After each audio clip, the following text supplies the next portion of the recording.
Hi, and thanks for joining us here at Girl Talk. We are back here at America's Best Flowers with America's Best Flowers. This is really the best environment. I mean, you're surrounded by beauty, flowers. They really have their, eye on what is happening in the season when it comes to growing and showing and sharing beauty when it comes to plants and flowers. So thank you for having us out here again. Thanks for having us. This is Spike and Roe, and I'm just going to say this is about the cutest thing I've ever seen in my entire life. So thank you for doing this for us. Well, Joy is the... See, I'm calling you Joy now. Yay! I can be Joy. Roe is the Joy ambassador here at America's Best, so it's only fitting. It's only fitting, exactly.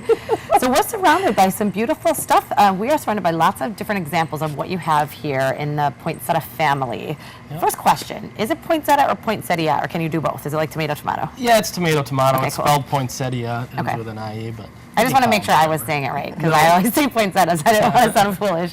So Spike knows everything that's going on around here, and right now we're going to focus his knowledge on poinsettia plant. And we were talking a little bit before we came on about kind of why and how it became this holiday kind of, symbol as far as the flower. Tell us a little bit about that. Yeah, the poinsettia, what you see, people typically call this the flower, but it's actually a bract. The flower is inside of there. But it is initiated in late September when the daylight gets to a critical time, and then over a period of the next several weeks, it turns its color and it peaks right about in the middle of December, and so it's kind of traditionally become the Christmas flower. It is too. And I've heard that you can take a poinsettia and make it red on your own. It's kind of a tricky regimen, so we'd rather let the experts do it. Yeah, it's got to go through quite a bit of growth during the summer, but if you wanted to turn them earlier, you can then stick them in the closet about 5 o'clock at night and trick it to thinking that it's dark, and that will... You have to do it consistently, because if you all of a sudden change it, you'll reverse the flowering. But interesting. Okay, but you're growing your own, and you have so many. How are you doing this? You have a really big closet. No, we just wait for that critical day period at the end of September, and then they just start going on their own. And we kind of control how quick they go by how much heat we give them. Right now I'm heating about 66 degrees at night, trying to get the bracts to be as nice and big as they can be. Once they get full, then I'll cool them down, and then they get much more intense color that way. And the bracts are what we lay people call the leaves. Yep, that's what your color is. This is what they call a bract in the poinsettia. And you mentioned the flowers actually inside, and those are actually yellow, aren't they? Yep, yeah, okay. That'll be the last thing that'll emerge. They're actually starting to pop now, but you'll see when you start typically buying your poinsettias in December, if you look in there, you'll see some yellow flowers in there, and that is the actual flower of the poinsettia. Mm-hmm. Wow, fun. And we're talking a lot about how they become red, when they become red, and kind of the elements surrounding getting that color. But we're going to do a little quiz. Red is not the only way that you can see a poinsettia, so how many colors do you have here? We grow whites, reds, pinks. We have white and red combos. We have a burgundy color. This is a Christmas rose. You can see it's kind of twisted like that. We have red and white in that. And also we paint poinsettias. When it gets closer to Christmas, we can paint them different colors, blues. We spark glitter them. We can paint them burgundy colors, all different kinds of things. So.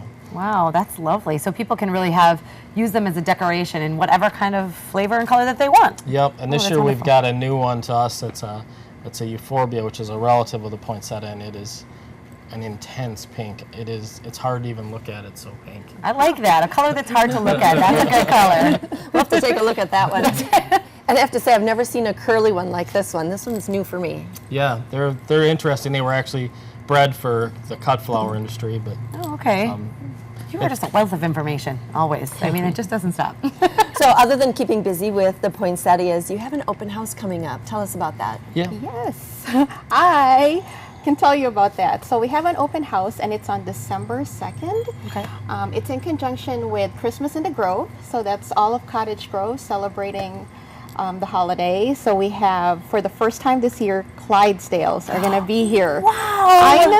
Oh, that's amazing. I'm so excited. Yes, these should be. They're beautiful animals. Yes. So this event, the Christmas in the Grove, has been happening for 16 years now. Wow. Yeah, and I'm just so excited for this year. We have tons of things to do, fun family activities, free kids activities, And we're going to give away gifts throughout the day. Oh, I love how happy this makes you. Look at her. Yes. She's just. Oh my God. Oh, she has me at Clydesdale. I don't need anything else. It sounds Yeah. like such a lovely community event, and I know I'm sure as Yes. as a part of this business that is there for the community and helping people, beautify their lives with plants and flowers. It's so important to be involved in that here in Yeah. Cottage Grove. And That's the, great. the chamber actually sponsors it, Cottage Grove Chamber, and Oh. we're part of it, and we're proud to be a part of the Cottage Grove Oh, Chamber. absolutely. Yes. So much fun stuff coming here in the near future. We've got a lot of different kinds of plants and flowers to choose from. We've got events coming up. And if you come out here, you might just find Ro looking like, Of course, an and more elder in elves. point. More elves are going to come. More elves are going to come. You can hear her coming, Yes. actually. We sell a lot of other Christmas items too. We make our own wreaths. Yeah. Oh. We decorate porch pots.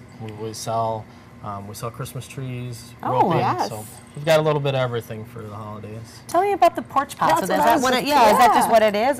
A pot that's pretty on your porch? Or? Yeah, and you can, we make some that are pre-made, ready to buy. You take them home, or we have the porch pot workshop here where Oh, you can come in and fun. you can get a pot and you buy your greens and you get whatever picks and different things you want to add to it.